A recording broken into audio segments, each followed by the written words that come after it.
Good morning, students. Class 4th. Today we are going to study lesson number 1 of computer storage and memory devices. The page number is 6. The meaning of the name of the chapter is storage and memory devices means these are those devices which are used to store something. ਕੁਛ ਵੀ ਅਸੀਂ store ਕਰਨਾ ਹੁੰਦਾ ਹੈ, ਕੁਛ save ਕਰਨਾ ਹੁੰਦਾ ਹੈ, ਉਹਦੇ ਲਈ ਯੂਜ਼ ਕੀਤੀਆਂ ਜਾਂਦੀਆਂ ਨੇ storage and memory devices.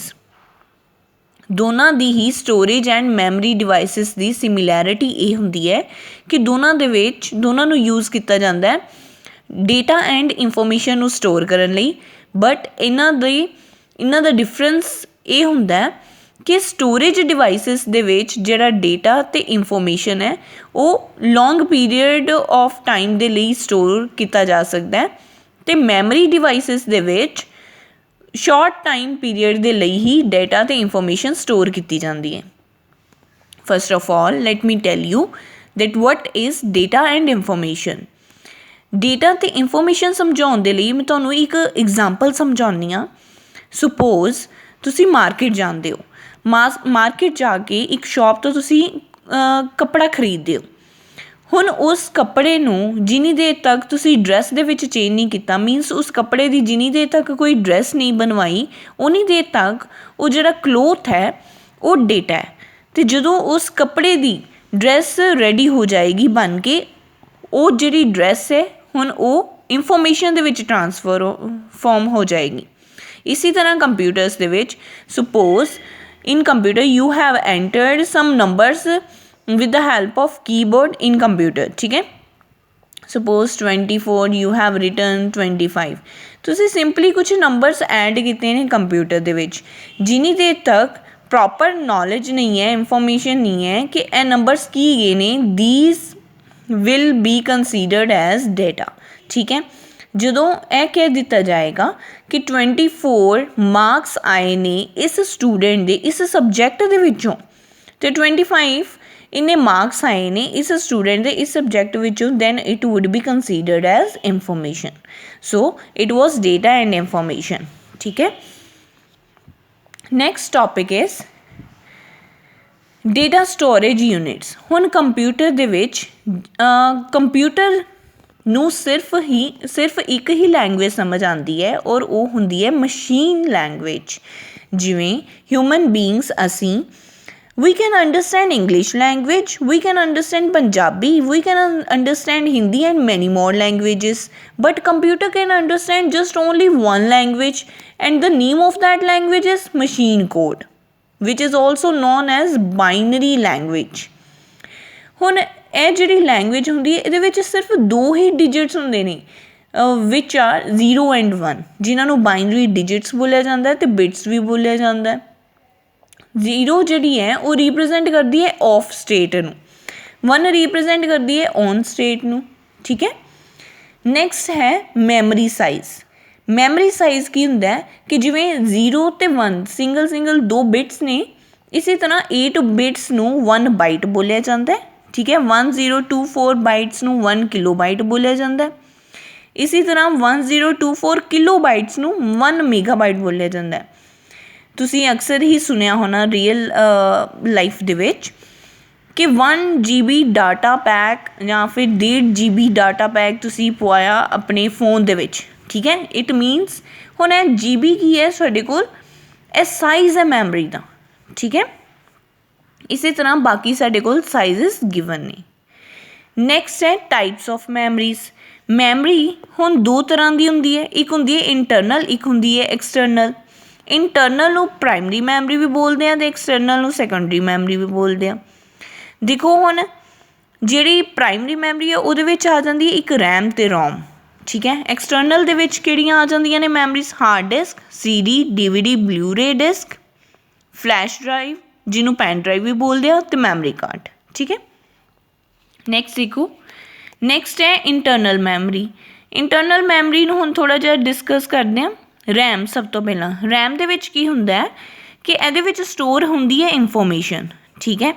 But ਇਹ ਨਾ ਜਿਹੜੀ ਰੈਮ ਹੁੰਦੀ ਹੈ ਇਹ ਬਿਲਕੁਲ ਬਲੈਕ ਬੋਰਡ ਦੀ ਤਰ੍ਹਾਂ ਹੁੰਦੀ ਹੈ, ਜਾਂ ਕਹਿ ਲਓ ਗ੍ਰੀਨ ਬੋਰਡ ਦੀ ਤਰ੍ਹਾਂ, ਜਾਂ ਵਾਈਟ ਬੋਰਡ ਦੀ ਤਰ੍ਹਾਂ, ਕਿ ਅਸੀਂ ਕੁਛ ਦੇਰ ਲਈ ਕੁਛ ਵੀ ਲਿਖਿਆ ਗ੍ਰੀਨ ਬੋਰਡ 'ਤੇ ਉਸ ਤੋਂ ਬਾਅਦ ਉਹਨੂੰ ਕੀ ਕਰ ਦਿੱਤਾ, ਓਵਰ ਰਿਟਨ, ਮੀਨਸ ਹੁਣ ਉਹਦੀ ਜਗ੍ਹਾ ਉਹਨੂੰ ਆਪਾਂ ਇਰੇਜ਼ ਕਰਕੇ ਕੁਛ ਹੋਰ ਲਿਖਤਾ, ਠੀਕ ਹੈ। ਇਸੇ ਤਰ੍ਹਾਂ ਕੰਪਿਊਟਰ ਦੇ ਵਿੱਚ ਜਦੋਂ ਅਸੀਂ ਕੰਪਿਊਟਰ ਸਟਾਰਟ ਕਰਦੇ ਹਾਂ, ਠੀਕ ਹੈ, ਅਤੇ ਉਨੀ ਦੇਰ ਰੈਮ ਦੇ ਵਿੱਚ ਡੇਟਾ ਜਿਹੜਾ ਹੁੰਦਾ ਹੈ, ਇਨਫੋਰਮੇਸ਼ਨ ਬਹੁਤ ਹੀ ਘੱਟ ਸਮੇਂ ਦੇ ਲਈ ਸਟੋਰ ਹੁੰਦੀ ਹੈ, ਠੀਕ ਹੈ। ਜਿਵੇਂ ਸਪੋਜ਼ ਤੁਸੀਂ ਕੰਪਿਊਟਰ ਔਨ ਕੀਤਾ ਅਤੇ ਕੁਛ ਦੇਰ ਬਾਅਦ ਤੁਸੀਂ ਕੰਪਿਊਟਰ ਨੂੰ ਸਵਿਚ ਆਫ ਕਰ ਦਿੱਤਾ, ਠੀਕ ਹੈ, ਟਰਨ ਆਫ ਕਰ ਦਿੱਤਾ, ਜਾਂ ਫਿਰ ਲਾਈਟ ਚਲੀ ਗਈ ਅਤੇ ਕੰਪਿਊਟਰ ਕੀ ਹੋ ਗਿਆ, ਬੰਦ ਹੋ ਗਿਆ, ਅਤੇ ਨਾਲ ਹੀ ਜਿੰਨਾ ਵੀ ਰੈਮ ਦੇ ਵਿੱਚ ਡਾਟਾ ਸਟੋਰ ਹੋਇਆ ਹੋਏਗਾ ਉਹ ਡਿਲੀਟ ਹੋ ਜਾਏਗਾ ਆਟੋਮੈਟਿਕਲੀ। ਨੈਕਸਟ ਦੇਖੋ, ਨੈਕਸਟ ਪੇਜ 'ਤੇ ਹੈ ਰੋਮ, ਠੀਕ ਹੈ। ਰੋਮ ਦੇ ਵਿੱਚ ਕੀ ਹੁੰਦਾ, ਰੋਮ ਦੇ ਵਿੱਚ ਇਹ ਸਾਰੀਆਂ ਹੀ ਇੰਸਟਰਕਸ਼ਨਸ ਇਹਦੇ ਵਿੱਚ ਹੁੰਦੀਆਂ ਨੇ ਜਿਨ੍ਹਾਂ ਨੂੰ ਅਸੀਂ ਰੀਡ ਕਰ ਸਕਦੇ ਹਾਂ, ਬਟ ਇਹਨਾਂ ਨੂੰ ਕਦੀ ਚੇਂਜ ਨਹੀਂ ਕਰ ਸਕਦੇ, ਠੀਕ ਹੈ। ਮੀਨਸ ਰੋਮ ਦੇ ਵਿੱਚ ਉਹ ਡੇਟਾ ਇਨਫੋਰਮੇਸ਼ਨ ਹੁੰਦੀ ਹੈ ਜਿਹਨੂੰ ਸਿਰਫ ਰੀਡ ਕੀਤਾ ਜਾ ਸਕਦਾ, ਬਟ ਐਡੀਟਿੰਗ ਨਹੀਂ ਕੀਤੀ ਜਾ ਸਕਦੀ, ਉਹਦੇ ਵਿੱਚ ਕੁਛ ਐਡ ਨਹੀਂ ਕੀਤਾ ਜਾ ਸਕਦਾ, ਠੀਕ ਹੈ। ਰੈਮ ਦੇ ਵਿੱਚ ਜਦੋਂ ਕੰਪਿਊਟਰ ਸਵਿਚ ਆਫ ਹੋ ਜਾਂਦਾ ਹੈ ਅਤੇ ਡਾਟਾ ਸਾਰਾ ਲੋਸਟ ਹੋ ਜਾਂਦਾ, ਬਟ ਰੋਮ ਦੇ ਵਿੱਚ ਇਸ ਤਰ੍ਹਾਂ ਨਹੀਂ ਹੁੰਦਾ। ਰੋਮ ਦੇ ਵਿੱਚ ਡਾਟਾ ਰਹਿੰਦਾ, ਚਾਹੇ ਉਹ ਸਵਿਚ ਆਫ ਵੀ ਕਿਉਂ ਨਾ ਹੋ ਜਾਏ, ਠੀਕ ਹੈ, ਕੰਪਿਊਟਰ। ਨੈਕਸਟ ਹੈ ਐਕਸਟਰਨਲ ਮੈਮਰੀ। ਐਕਸਟਰਨਲ ਮੈਮਰੀ ਦੇ ਵਿੱਚ, ਐਕਸਟਰਨਲ ਮੈਮਰੀ ਨੂੰ ਸੈਕੰਡਰੀ ਮੈਮਰੀ ਵੀ ਬੋਲਦੇ ਹਾਂ, ਠੀਕ ਹੈ। ਹੁਣ ਜਿਹੜੀ ਹੈਗੀ ਹੈ ਪ੍ਰਾਇਮਰੀ ਮੈਮਰੀ, ਉਹਦੇ ਵਿੱਚ ਤਾਂ ਕੁਛ ਸਮੇਂ ਦੇ ਲਈ ਡੇਟਾ ਅਤੇ ਇਨਫੋਰਮੇਸ਼ਨ ਰਹਿੰਦੀ ਹੈ, ਇਹਦੇ ਵਿੱਚ ਜ਼ਿਆਦਾ ਸਮੇਂ ਦੇ ਲਈ ਡੇਟਾ ਅਤੇ ਇਨਫੋਰਮੇਸ਼ਨ ਨੂੰ ਸਟੋਰ ਕੀਤਾ ਜਾ ਸਕਦਾ ਲੋਂਗਰ ਪੀਰੀਅਡ ਆਫ ਟਾਈਮ ਦੇ ਲਈ। ਹੁਣ ਇਹ ਵਾਲੇ ਡਿਵਾਈਸਿਸ ਕਿਹੜੇ ਹੁੰਦੇ ਨੇ ਜਿਨ੍ਹਾਂ ਦੇ ਵਿੱਚ ਜ਼ਿਆਦਾ ਟਾਈਮ ਦੇ ਲਈ ਅਸੀਂ ਡਾਟਾ ਅਤੇ ਇਨਫੋਰਮੇਸ਼ਨ ਸਟੋਰ ਕਰ ਸਕਦੇ ਨੇ, ਉਹ ਹੈਗੇ ਨੇ, ਫਸਟ ਸਾਡੇ ਕੋਲ ਆਉਂਦਾ ਹਾਰਡ ਡਿਸਕ, ਠੀਕ ਹੈ। ਦੇਖੋ ਇਹ ਪਿਕਚਰ ਗਿਵਨ ਹੈ ਹਾਰਡ ਡਿਸਕ ਦੀ, ਇਹ ਕਾਹਦੀ ਬਣੀ ਹੁੰਦੀ ਹੈ, ਦੇਖੋ ਮਲਟੀਪਲ ਇੱਥੇ ਹੈ ਜਿਹੜੀ ਸੈਂਟਰ ਦੇ ਵਿੱਚ ਇੱਥੇ ਬਹੁਤ ਸਾਰੀਆਂ ਸੀਰੀਜ਼ ਨੇ, ਠੀਕ ਹੈ, ਜਿਨ੍ਹਾਂ ਨੂੰ ਪਲੈਟਰਸ ਬੋਲਦੇ ਨੇ, ਕਿ ਕਲੈਕਸ਼ਨ ਆਫ ਡਿਸਕ ਹੁੰਦੀਆਂ ਨੇ, ਠੀਕ ਹੈ, ਜਿਨ੍ਹਾਂ ਨੂੰ ਪਲੈਟਰਸ ਬੋਲਦੇ ਆ। CPU ਜਿਹੜਾ ਹੁੰਦਾ ਉਹਦੇ ਅੰਦਰ ਇਹ ਫਿਕਸ ਹੁੰਦੀ ਹੈ ਹਾਰਡ ਡਿਸਕ, ਠੀਕ ਹੈ, ਬਹੁਤ ਇਹ ਛੋਟੀ ਹੁੰਦੀ ਸਾਈਜ਼ ਦੇ ਵਿੱਚ, ਅਤੇ ਇਹਨੂੰ ਆਪਾਂ ਕਿਤੇ ਵੀ ਲਿਜਾ ਸਕਦੇ ਹਾਂ। ਨੈਕਸਟ ਆ ਜਾਂਦਾ CD ਦੀ ਫੁੱਲ ਫੋਰਮ ਹੁੰਦੀ ਹੈ ਕੰਪੈਕਟ ਡਿਸਕ, ਠੀਕ ਹੈ। ਇਹ ਡਾਇਗਰਾਮ ਬਣੀ ਹੋਈ ਹੈ CD ਦੀ। ਹੁਣ ਇਹਦੇ ਵਿੱਚ ਕੀ ਹੁੰਦਾ ਹੈ, ਬੜੀ ਹੀ ਥਿਨ ਹੁੰਦੀ ਹੈ, ਸ਼ਾਈਨੀ ਮਤਲਬ ਕਿ ਚਮਕਦੀ ਹੈ, ਅਤੇ ਸਰਕੂਲਰ ਹੁੰਦੀ ਹੈ, ਠੀਕ ਹੈ, ਸ਼ੇਪ ਦੇ ਵਿੱਚ। ਉਸ ਤੋਂ ਬਾਅਦ ਇਹਦੇ ਵਿੱਚ ਅਸੀਂ 700 MB ਆਫ ਡਾਟਾ ਸਟੋਰ ਕਰ ਸਕਦੇ ਹਾਂ, ਠੀਕ ਹੈ। ਇਹਦੇ ਵਿੱਚ ਕੀ ਆਪਾਂ ਸਟੋਰ ਕਰ ਸਕਦੇ ਹਾਂ, text, graphics, sound, image, video, ਇਹ ਸਾਰਾ ਕੁਛ ਆਪਾਂ ਅਸੀਂ ਇਹਦੇ ਵਿੱਚ ਸਟੋਰ ਕਰ ਸਕਦੇ ਹਾਂ, ਠੀਕ ਹੈ। ਨੈਕਸਟ ਆ ਜਾਂਦਾ DVD। DVD ਦੀ ਫੁੱਲ ਫੋਰਮ ਹੁੰਦੀ ਹੈ ਡਿਜੀਟਲ ਵਰਸਟਾਈਲ ਡਿਸਕ, ਠੀਕ ਹੈ। ਇਹਦੀ ਫਿਗਰ ਗਿਵਨ ਹੈ, ਠੀਕ ਹੈ। ਇਹਦੀ ਜਿਹੜੀ ਸਾਊਂਡ ਕੁਆਲਿਟੀ ਅਤੇ ਵੀਡੀਓ ਕੁਆਲਿਟੀ ਹੁੰਦੀ ਹੈ ਨਾ, CD ਨਾਲੋਂ ਜ਼ਿਆਦਾ ਹੁੰਦੀ ਹੈ। ਨੈਕਸਟ ਆ ਜਾਂਦਾ ਬਲੂ ਰੇ ਡਿਸਕ, ਇਹਦੀ ਫਿਗਰ ਗਿਵਨ ਹੈ ਬਲੂ ਰੇ ਡਿਸਕ ਦੀ, ਠੀਕ ਹੈ। ਹੁਣ ਇਸ ਦੇ ਵਿੱਚ ਇਹ ਕੀ ਹੈ, CD ਅਤੇ DVD ਦੇ ਨਾਲੋਂ, ਦੋਨਾਂ ਦੇ ਨਾਲੋਂ ਇਹਦੀ ਜਿਹੜੀ ਕੁਆਲਿਟੀ ਹੁੰਦੀ ਹੈ ਉਹ ਬੈਟਰ ਹੁੰਦੀ ਹੈ, ਠੀਕ ਹੈ। ਇਹਦੇ ਵਿੱਚ 128 GB ਡਾਟਾ ਸਟੋਰ ਕੀਤਾ ਜਾ ਸਕਦਾ ਹੈ, ਇੰਨਾ ਡਾਟਾ ਇਹਦੇ ਵਿੱਚ ਸਟੋਰ ਕੀਤਾ ਜਾ ਸਕਦਾ ਹੈ, ਠੀਕ ਹੈ। ਨੈਕਸਟ ਹੈਗੇ ਹੈ ਫਲੈਸ਼ ਡਰਾਈਵ। ਫਲੈਸ਼ ਡਰਾਈਵ ਨੂੰ ਪੈਨ ਡਰਾਈਵ ਵੀ ਬੋਲਿਆ ਜਾਂਦਾ ਹੈ। ਪੈਨ ਡਰਾਈਵ ਇਹ ਦੇਖੋ ਇਹਦੀ ਫਿਗਰ ਬਣੀ ਹੋਈ ਹੈ, ਠੀਕ ਹੈ।